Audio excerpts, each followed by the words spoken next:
I'm Margaret Brennan in Washington, and this week on Face the Nation, President Trump says another blue city needs federal protection. Plus, his opponents say he's stepping up a campaign of political retribution. President Trump now says that Portland, Oregon is under siege and that he's sending troops there to protect ICE. But will his solution cause new problems?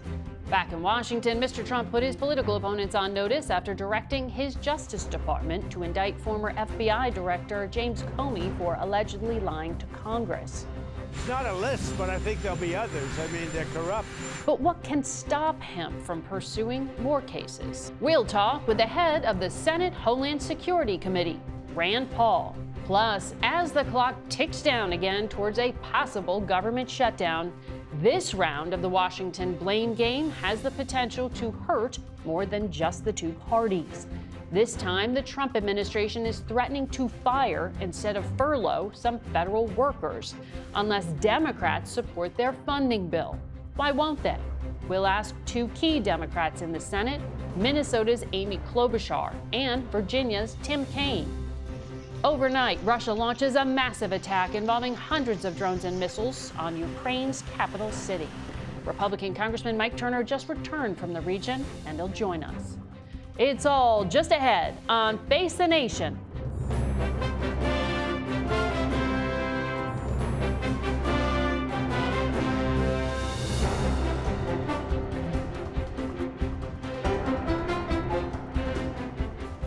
Good morning and welcome to Face the Nation.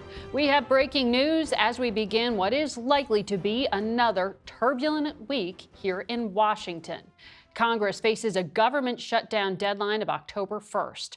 Our Robert Costa spoke this morning to President Trump. Bob, top leaders, both parties, both sides of the Capitol are coming to the White House. Did the president tell you he thinks a shutdown can be avoided? A shutdown looks likely at this point, based on my conversation this morning with President Trump. He says both sides are at a stalemate. Democrats want to extend health care subsidies that were part of the Affordable Care Act, but President Trump said his focus on health care is on preventing undocumented migrants from having access to any of the U.S. health care system. Now, it's illegal for any non-citizen to have that sort of access. But President Trump says we're not going to have it, quote, we're not going to allow it in terms of moving forward on any discussion unless the Democrats come to his side on health care and don't focus on the subsidies. But based on my conversations with top Democrats, that's not going to happen. So President Trump told me, quote, I just don't know how we are going to solve this issue. That makes a shutdown quite likely. And inside the White House, sources are saying President Trump actually welcomes a shutdown in the sense that he believes he can wield executive power to get rid of what he calls waste, fraud, and abuse. And there is that memo, as you mentioned, that says the government is ready to have mass firings if a deal isn't struck. Reductions in force, right. Well, we also know that the president took some extraordinary public statements in the past few days. He publicly said he wants to see Adam Schiff, now a senator, Letitia James prosecuted, along with James Comey, the former FBI director, who is now indicted. Yesterday, he twice posted on social media about former FBI director Chris Wray. Did the president tell you, is he planning prosecutions? I did not speak directly to the president about that today, but fishing around all weekend in his inner circle, it's clear this is just the beginning in terms of possible prosecutions of those who have scrutinized the president or criticized him over the years. You mentioned the mortgage policy potentially of Senator Adam Schiff of California. He's being discussed inside of the Trump administration. So is Letitia James, the New York Attorney General who sued the president over how he valued his real estate holdings. And there are others not even on our radar at this moment, like retired Joint Chiefs Chairman Mark Milley, who are being discussed as people who may have taken action against the administration or president in some way, allegedly, in the views of those inside, and they want to see the Justice Department hold them to account. There's such a gap right now in Washington. Republicans believe what President Trump is doing is accountability. Democrats are alarmed and see this as authoritarian government at work. And there's a real tension there that's not going away. No, and a justice system that has to deal with evidence and facts. And we're going to talk about all of this ahead with some of our guests. Robert Costa, thank you very much for your reporting. We want to go now to the chairman of the Homeland Security Committee, Senator Rand Paul, who joins us from Bowling Green, Kentucky. Good morning to you, Senator. Good morning. Thanks for having me. Well, I want to start on that news you just heard, that the president is basically expecting a shutdown and possibly to carry out these mass layoffs. Do you think all of this is just a threat to make Democrats fold? Well, I think both sides have to look at the proposals for spending and decide, what is the best way forward for the country. The Republican proposal adds about $2 trillion in debt over the next year, so it'll be short $2 trillion. So I oppose the Republican plan because it adds debt. The Democrat plan would add $3 trillion in debt. So really both plans are laden with deficit spending, and I think that's the biggest problem that our country faces. So I've actually proposed an alternative. I've proposed a penny plan, which would cut a little bit across the board, and my plan would balance over about 5 years.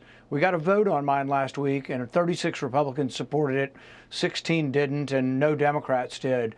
So my plan didn't pass either. But the plan that I would support would be a plan that reduces spending and reduces deficit spending. Well, we have this immediate deadline, though, of this week, and we know leaders are going to the White House.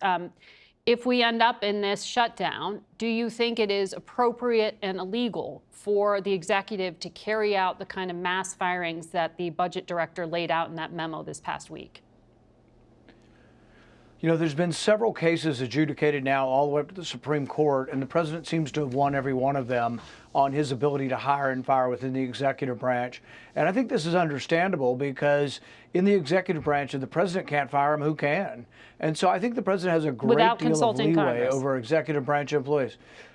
For hiring and firing people in the executive branch, I think he has a great deal of leeway. The court has upheld this repeatedly, and so I suspect they will. Even when Congress, the Democrats try to protect this agency called the Consumer Financial Protection Board, and they said, well, the funding will come from the Fed. You won't get to vote on the funding, and the person hired can't be fired.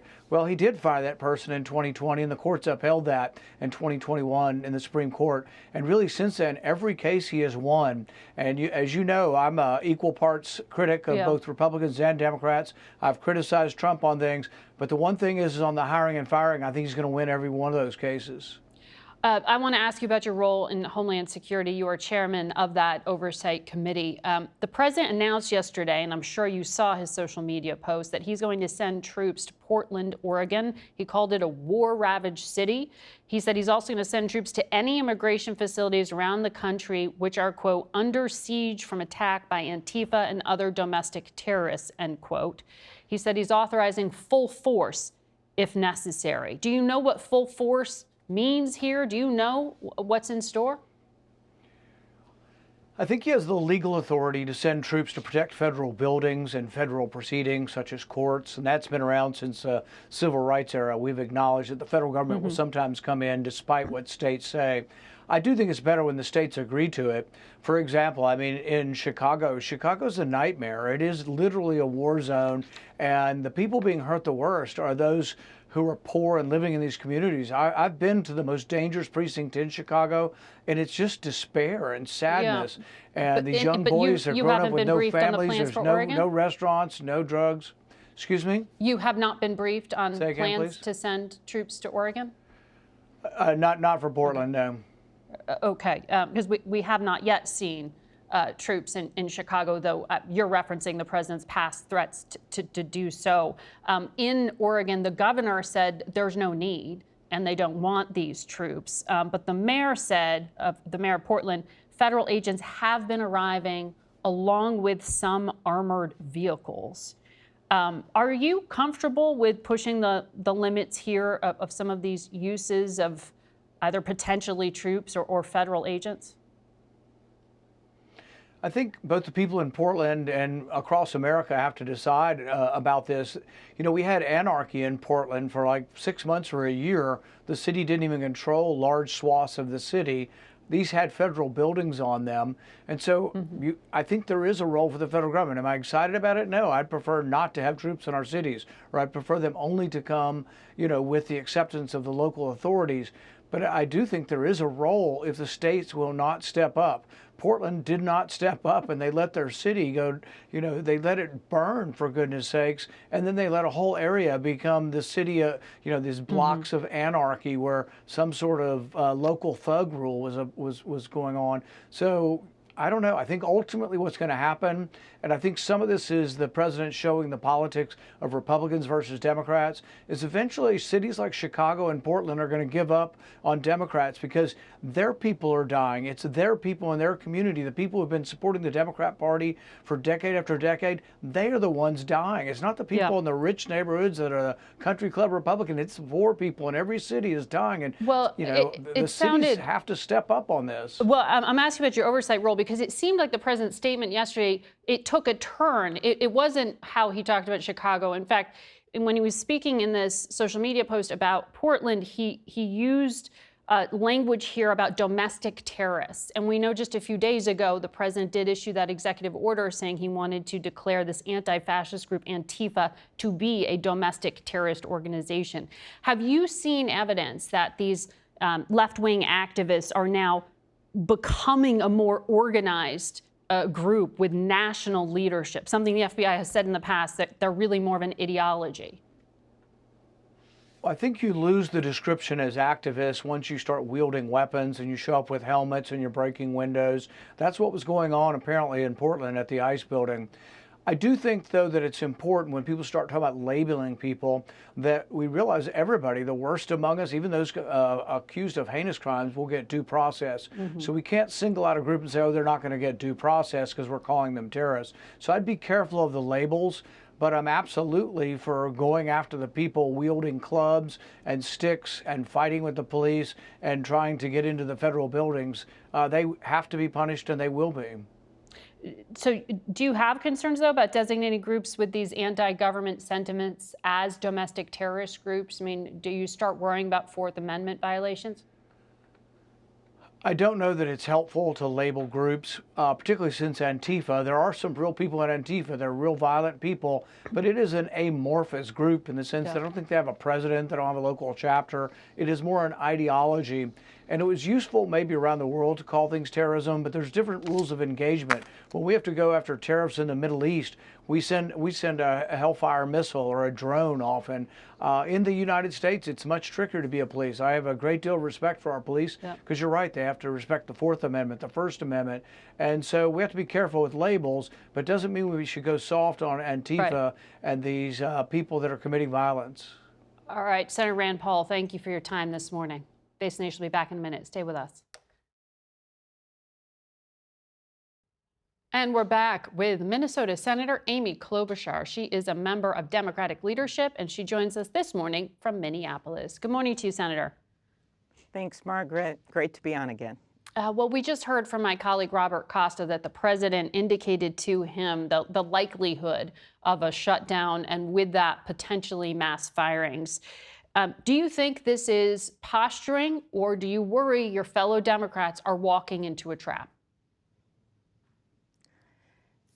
I am glad the president has finally agreed to meet with the leadership in Congress. He canceled the meeting last week, which I think was a big mistake, because this is an opportunity for the country because of one big problem, and that is that the Republicans have created a healthcare crisis. My constituents, Americans, are standing on a cliff right now with these insurance premium increases that are upon them. So Democrats are united in pushing on this and saying, look, let us do something about this crisis before it is too late. 75% increase in premiums starting November 1st on people who are small business owners, people who are farmers out there, twice as much in the rural areas. So that's what this is about to us. And the president prides himself in the art of a deal. This is the moment for him to meet with Democrats and come to an agreement. So those premiums go up November 1st. You're talking about the extension of the health care subsidies, but insurance companies plan that year out. So these premiums are already priced in here. Why not agree Margaret, to what we know is that government... these tax, if I could just, okay, go ahead. The tax credits are what really could make a difference here for people because of the fact that we know these premiums hit November 1st. Getting this done now is a now thing. It's not a December thing. It's not a January thing. It's not an off-ramp. It is something we have to get done now. As one of my farmers that I met with out in rural Minnesota said when looking at the president's tariffs and looking at what's happened in farm country, 5-year high in small farm bankruptcy, he said it's a perfect storm of ugly. That's where we are with the economy right now, and that's where we are pushing on what is one of the biggest cost drivers for Americans, in addition to groceries and electricity prices going up. It's healthcare. But to be clear, you couldn't take the 7-week funding and then negotiate that. You're saying it has to be agreed to right now. We believe this is a now problem, and while we are eager to talk with Senator Thune, I know Senator Schumer is, to get this moving, in the end, we know that they are a rubber stamp for what the president wants. Not everyone's like Rand Paul going off in his own direction and talking about the debt out of the big, beautiful bill. I don't agree with a lot of what he says, but he's right about that debt. He's right about what happened with that bill. Most of them are just going to rubber stamp what President Trump says. That's why it was so important to get this meeting, and I hope he sees it not as the president, not as political theater, but as real people who are facing a crisis right now, whether it's in the cities, the suburbs, or the rural areas of America. You sit on the Judiciary Committee, so I want to ask you about what's happening right now. Earlier this month, the U.S. Attorney in the Eastern District of Virginia, Eric Siebert, resigned after failing to bring a case against New York Attorney General Letitia James. We just spoke about her with Robert Costa. Monday, Lindsay Halligan was sworn in as the interim U.S. Attorney for the Eastern District of Virginia. She has never prosecuted a case before. 3 days into this new job, she moved forward with the indictment of former FBI Director James Comey on 2 counts. Have you spoken to your fellow Republicans on the Judiciary Committee? Do they have concerns about what's happening in Virginia? Well, I plan on doing that this week. And what I see this as a former prosecutor myself, this is weaponizing the Justice Department, basically taking a career prosecutor who was recommended by the Republican governor of the state of Virginia, clearly has Republican roots, who made a decision based on the evidence over a period of months, made a decision. Then he's pushed out, forced out, so that the president can install his own aide into the job. When I questioned Attorney General Bondi during her confirmation hearing, she assured me that politics would not play a role, that they would make independent decisions. That is not what this is. This is a vengeance prosecution. It is not about the law.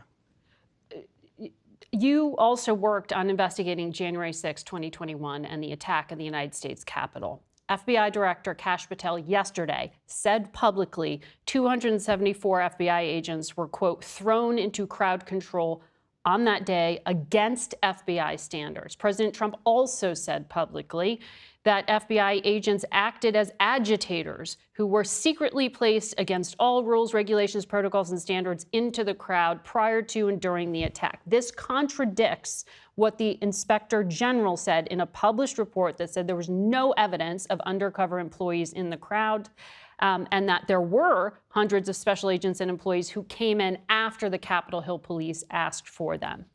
This is now newly in focus because the president put the focus there. What was the role of the FBI that day? I chaired the investigation of the security problems, along a bipartisan investigation with Senator Peters and then Senator Blunt and Senator Portman. This went on. We had a number of open hearings, and we made major recommendations for changes at the Capitol. And nowhere was it found that the FBI was acting as agitators. In fact, they were called in when there was such a delay in bringing in the military to assist in what was essentially an insurrection, where over 100 police officers were injured or maimed because of this criminal activity at the Capitol. So I just find it appalling that the president would say that the FBI was somehow part of this. Kash Patel did clarify that, in fact, they were brought in after the fact, but they were brought in because we needed help. Senators, Republicans and Democrats were calling the military leaders. They were calling the Attorney General. They were asking for help because that help was not coming to the Capitol. And everyone has seen those facts. Senator, thank you for your insight there. We'll be watching what happens here as the president tweeted both of those things and in reference to former director Chris Wray. We'll be right back with a lot more Face the Nation. Stay with us. And we're joined now by Ohio Republican Congressman Mike Turner. Good morning. Good to have you here in person. Thanks for having me. I want to talk to you about Ukraine, which you just returned from. But before I do that, let's button up where we left the conversation with Senator Klobuchar. FBI Director Chris Wray was twice spoken about in public statements by the president yesterday, and he said he has some explaining to do. He seemed to be connecting it to the FBI and January 6th. Are you at all concerned by the former director's actions?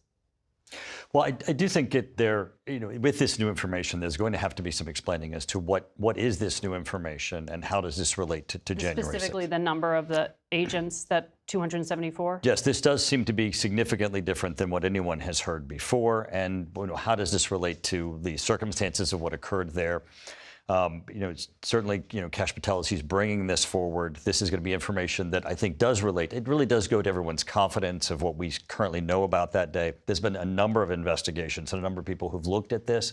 Yeah. This certainly is concerning, and I think, it is but what better. Part is concerning? Because that Inspector General report said months ago that there were several hundred FBI agents who responded after the Capitol Police asked them to be there. But it's the issue of, what was their role? What did they do? That aspect, I think, certainly, as we look at this information, as the FBI looks at the information, is it the same? Is it the same information that has been looked at before, or is it different? And that certainly bears a review, and that, I think, will occur. So when the president says Chris Wray has some explaining to do, how do you interpret that? Because the Inspector General report is public. Kash Patel said those individuals were there. It's not standard to send them, but it was disclosed they were there after as the information comes Capitol. forward, obviously, the current FBI director and the FBI is going to have to come forward with the information. That information will be reviewed, and then ultimately, the FBI is going to have to, and I think that the prior director will have to explain how this information relates to what we've looked at before. And it's either going to be the same and prove that it is as everyone believed the circumstances were before, or it's going to be different. And at that point, we're going to have to look at how does it relate to what we believe we knew, and how does it relate to what we now see? But we don't know, because I have no information. I think no one else has any additional information besides what the news reports are. And we'll have to review what that information is. But just to be very clear, because it is such a dangerous information environment in so many ways, you are not in any way suggesting that the FBI was secretly agitating, which is what the president said, the attack on January 6th. I'm not suggesting anything, and I don't think you are either. I think what we're both suggesting is that this currently is in news reports, and those news reports certainly bear a review of the information that's going to come forward, and that information is either going to tell us that it's the same information that has been seen before, or it's going to be new information, and if it's new information, that's going to need to be reviewed. We're going to take a break, and I want to talk about your trip to Ukraine and the other side of it, but I have to do this right now, so stay with us, all of you.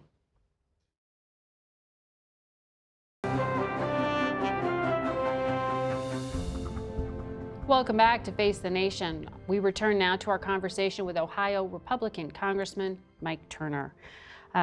Congressman, we were showing video there earlier of the overnight attack Russia carried out against Ukraine. You were just there in Kyiv. I'm sure you welcomed what the president said this week when he said he now has changed his mind and he does believe Ukraine could win this war and get its territory back from Russia. But he also added he wishes everyone well when he made that statement. So is he telling us that the United States is walking away from Ukraine and leaving it up to them? Or is he signaling that the United States is going to help Ukraine win that territory back?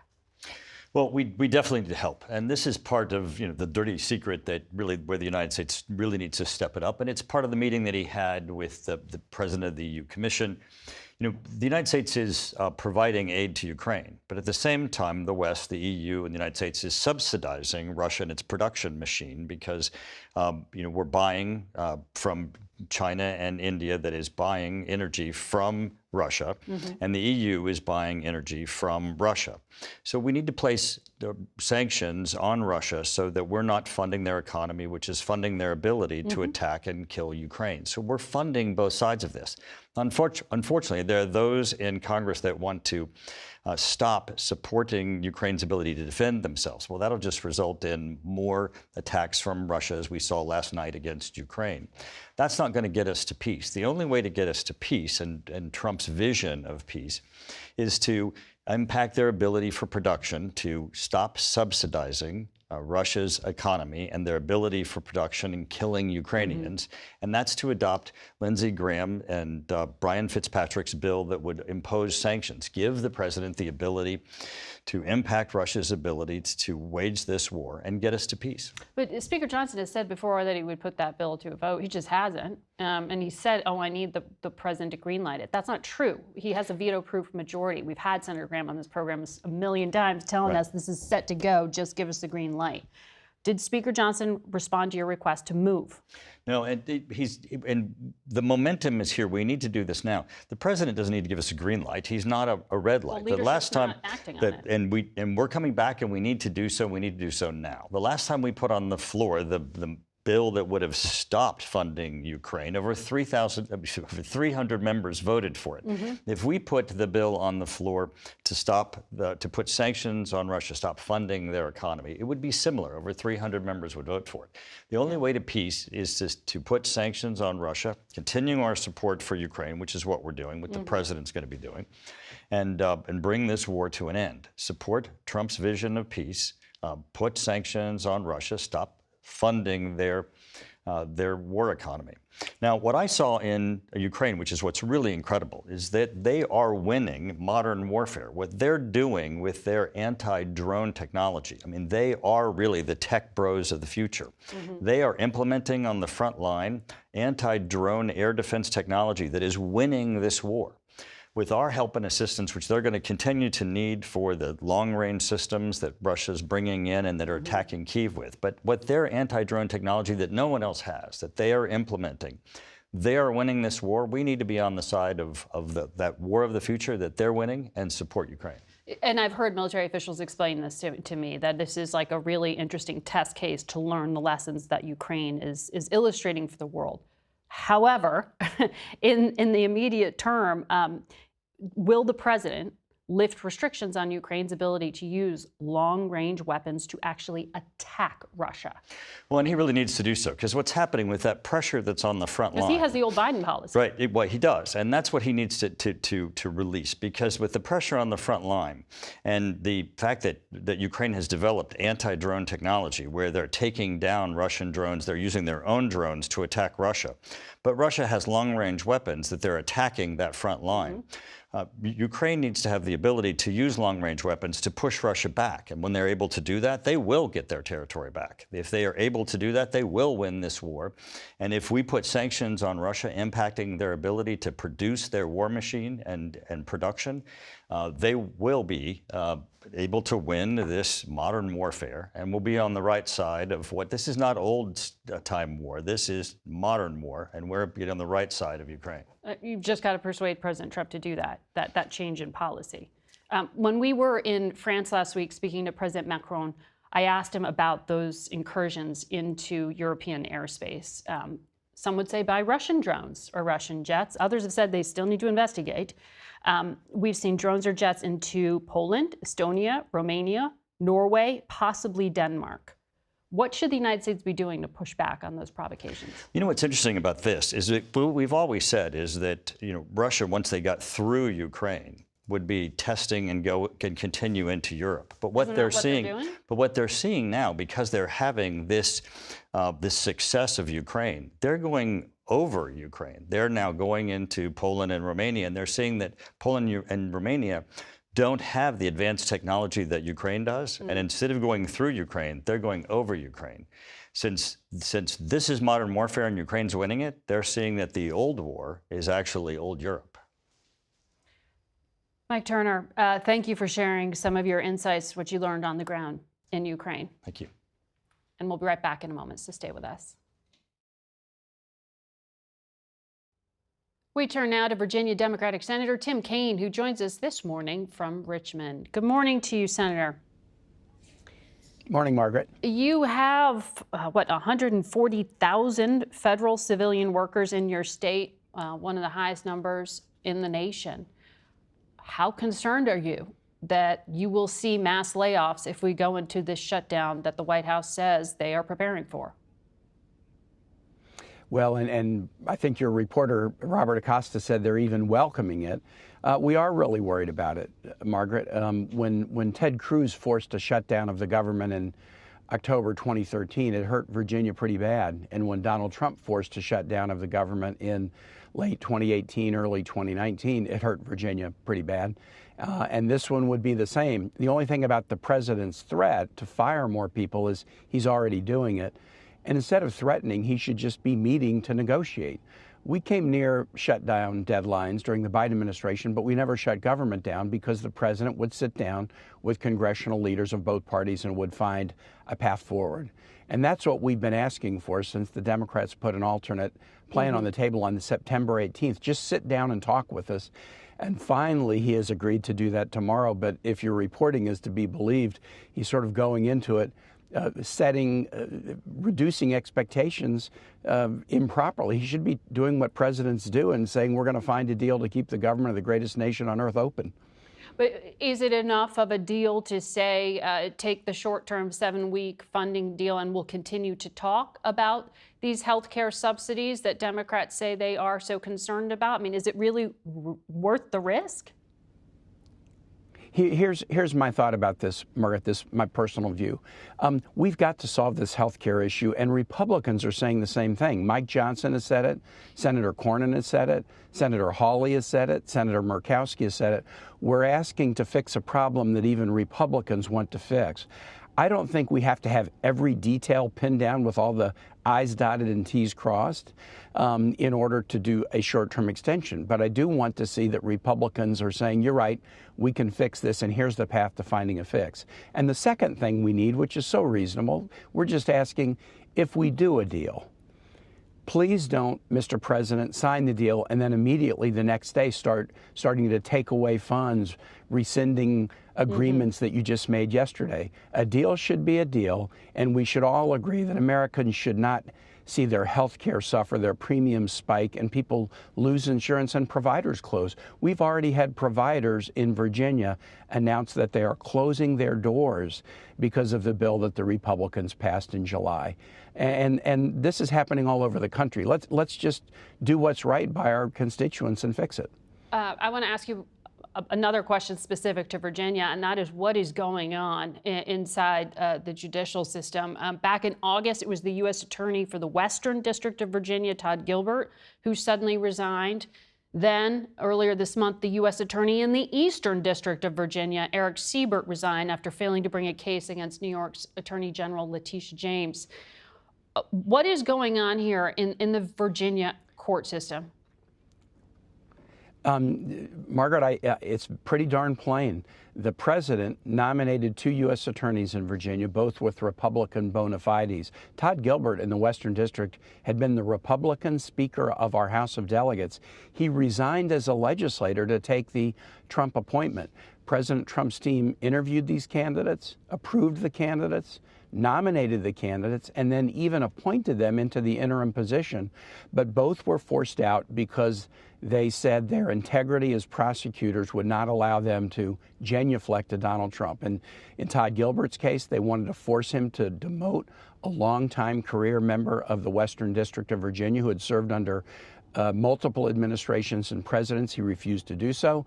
And in Eric Siebert's case, he refused to bring a criminal charge against a perceived Trump political opponent when there was no evidence to support the charge.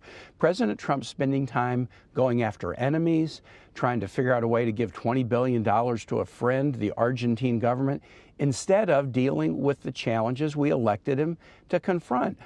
Food prices are going up.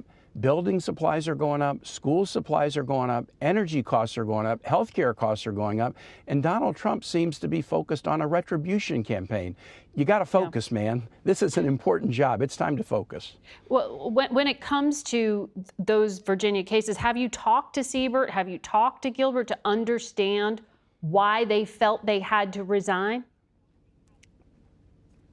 I have talked to each of them after the resignations were done. These were individuals I knew both. I knew Todd Gilbert because of his legislative role, and I knew Eric Siebert very well by reputation. And again, this was the prosecutor, Margaret, who, when the Biden administration transitioned to the Trump administration DOJ put him in the role as an interim even before we recommended him, along with our Republican governor, Glenn Youngkin, as you mentioned. So after they had been fired, yes, I did call and say, I'd like to understand why you were forced out. And they shared thoughts with me without getting into anything about particular cases or particular communication they'd had with Trump administration officials. But I am convinced, and Virginians are convinced. I traveled around the state this week. People are talking about this. Yeah. Both of these individuals had a backbone. They wouldn't genuflect to Donald Trump, and they wouldn't bring baseless cases. And we shouldn't see that in any district in this nation. And it's sad that President Trump is more focused on retribution than serving his constituents. Well,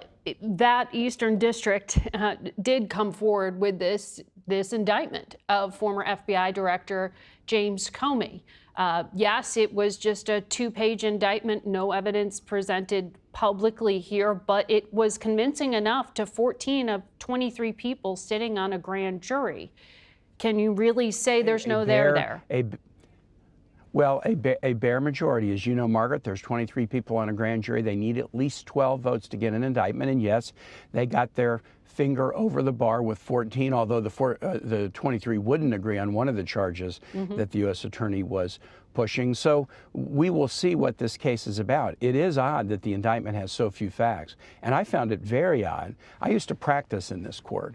And when the Attorney General put out a press statement after the indictment and said, we will follow the facts in this case, what? Prosecutors follow the facts before they indict. They don't indict and then say, well, let's see what the facts are. I think she even revealed that this is a weak case, which everyone in her office was telling her it was a weak case.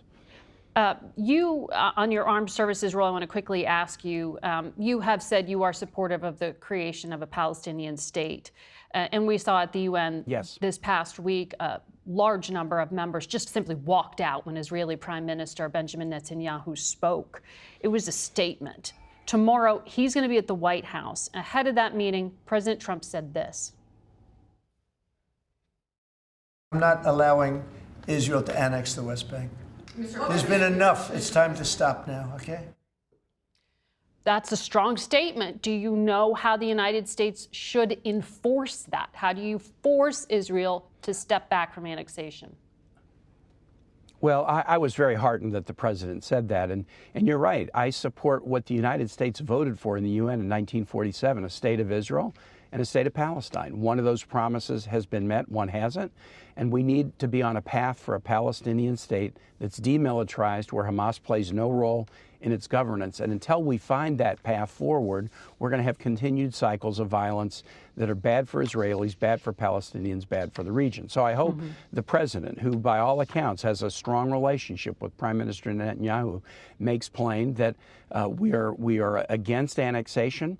And this 21-point proposal that the president has on the table, which is pretty similar to the New York dialogue being led by the French and the Saudis. They're different efforts, but they're trying to reach the same point: a future state for Israel and Palestine where both can live in peace, and creating stability in the region instead of the cycles of violence. So I hope the president leans into that at the meeting tomorrow. I was heartened by his comment. It would be a big mistake for the Prime Minister Netanyahu to look at all of these nations that have been allies saying, you need to change course, and for him to just pull his head in the shell and turn inward and continue to isolate Israel rather than move forward toward peace and more stability in the region. Senator Kaine, thank you for your insights today. We'll be back in a moment. And we're joined now by Ty Cobb. He served as White House special counsel for just under a year during the first Trump administration, helping to coordinate the response to Robert Mueller's probe of Russian influence on the 2016 election. Good morning to you. Good morning, Margaret. Thanks for having me. Well, we saw this action against former FBI Director James Comey this past week, and he was indicted on 2 charges specific to his September 2020 testimony to Congress about Russian election meddling in 2016, so-called Crossfire Hurricane. in your view, from what you've heard of this case, do you think it has enough substance to actually head to trial?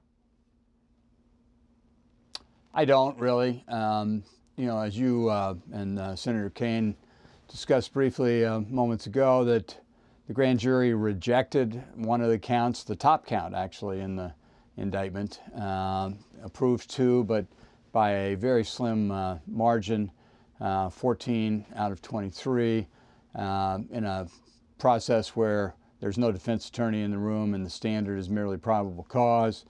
The next courtroom that this will be assessed in, if it gets to trial, requires unanimity from 12 people, and there will be a vigorous defense. I don't see any way in the world that, Comey will be convicted, and I think there's a good chance because of, the wholly unconstitutional, authoritarian way that this was done, that the case may get tossed out well before trial. Wholly unconstitutional and authoritarian. That's quite a description. You used to work for President Trump. What makes you now characterize his actions that way? I used to work at the White House as a lawyer, interacting with the Justice Department in the Mueller investigation and other matters. And I was not Trump's personal lawyer, so my role was really, as a government employee, and not personal to the president. He did have personal lawyers, but at the time, I was trying to perform the duties that were assigned to me. In this circumstance, I'm 8 years removed from that. Mm-hmm. I don't have any allegiances or reasons to say anything other than balls and strikes. And former Attorney General Jackson, Justice Jackson, Nuremberg prosecutor himself, highlighted in 1940 that the most important thing at the Justice Department when he was Attorney General was that people not target individuals, mm-hmm. that they merely pursue crimes. Griffin Bell, years later, 1978, said essentially the same thing, emphasized how politics and favor have no business at the Justice Department. Yeah. It's all about even-handedness. And I think we talked about the misrepresentations that Attorney General Bondi made about how she would proceed even-handedly, and she's wholly abandoned that, and is now merely doing the president's bidding when he says, prosecute my enemies, now. Yeah, well, the New York Times is reporting that half a dozen U.S. attorneys' offices have been ordered to draft plans to investigate a group funded by George Soros, who is a Democratic donor. You look at that, you look at the lists of names of others who the president has said he specifically wants to be prosecuted or investigated. I'll read a few of them to you. Two former Trump officials, Chris Krebs and Miles Taylor. He also said he wants a federal investigation into former special counsel Jack Smith. The DOJ fired the 35 lawyers who were involved in the January 6th and classified documents cases. Justice Department's now going after Fulton County DA Fani Willis's travel records. We have quite an exhaustive list here. What is the pattern you see?